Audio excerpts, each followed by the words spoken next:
কিছুক্ষণ আগেই একটা তথ্য আমরা শুনতে পেলাম যে ভারতে যে শিক্ষামন্ত্রী যার পদত্যাগের দাবিতে দীর্ঘ কয়েক সপ্তাহ ধরে দিল্লি সহ ভারতের প্রায় সব জায়গায় ছাত্র জনতা যে আন্দোলন গড়ে তুলেছিল সে আন্দোলনের মুখে সেই শিক্ষামন্ত্রী পদত্যাগ করতে বাধ্য হয়েছেন।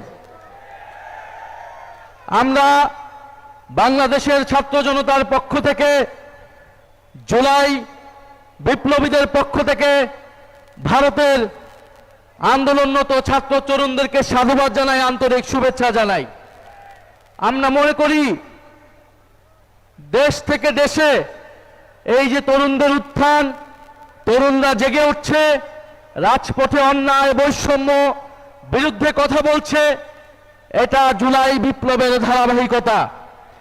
জুলাই বিপ্লব দেশ থেকে দেশে ছড়িয়ে যাচ্ছে, কিন্তু দুঃখের বিষয় জুলাই বিপ্লবের পরে দক্ষিণ এশিয়া সহ সকল দেশের সরকার তার ছাত্রদের, তরুণদের এবং জনগণকে ভয় পাওয়া শুরু করছে, তারা সতর্ক হচ্ছে, কিন্তু দুঃখের বিষয় আমাদের দেশের সরকার ঠিক উল্টো পথে হাঁটছে।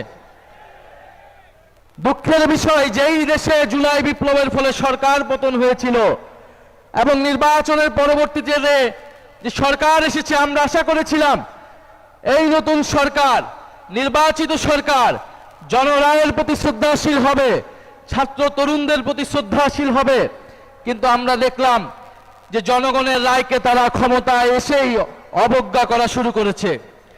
70% জনগণ গণভোটে যে গণরায় দিয়েছে সংস্কারের পক্ষে, জুলাই সনদের পক্ষে, সেই রায়কে তারা অবজ্ঞা করছে।